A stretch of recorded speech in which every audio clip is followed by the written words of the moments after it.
के आवे कार चढ़ी के फिटिंग से आ रही है, के फिटिंग से आ रही है। चलो जी सखिया राम चुमावन, राम चुमावन हो रही है, राम चुमावन हो रही है।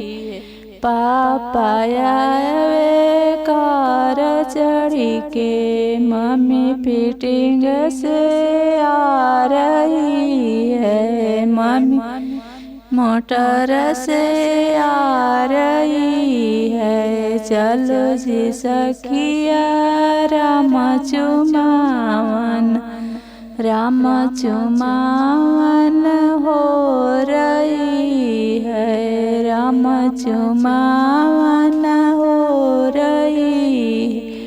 के आवे कार चढ़ी के मोटर से आ रही है, के मोटर से आ रही है। चलो जी सखिया राम चुमावन, राम चुमावन हो रही है।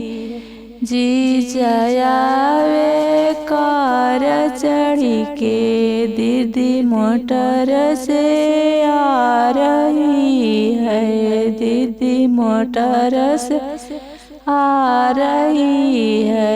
चलो जी सखिया राम चुमावन, राम चुमावन हो रही है, राम चुमावन हो रही है।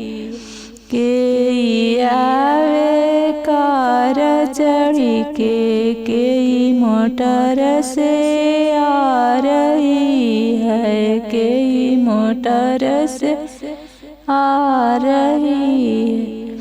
भाभी आवे कार चढ़ी के, भैया आवे कार चढ़ी के, भाभी मोटर से आ रही है, भाभी मोटर से आ रही है। चाचा आवे कार चढ़ी के, चाची मोटर से आ रही। चलो जी सखिया राम चुमावे, राम चुमावन हो रही है। चलो जी सखिया राम चुमावे, राम चुमावन हो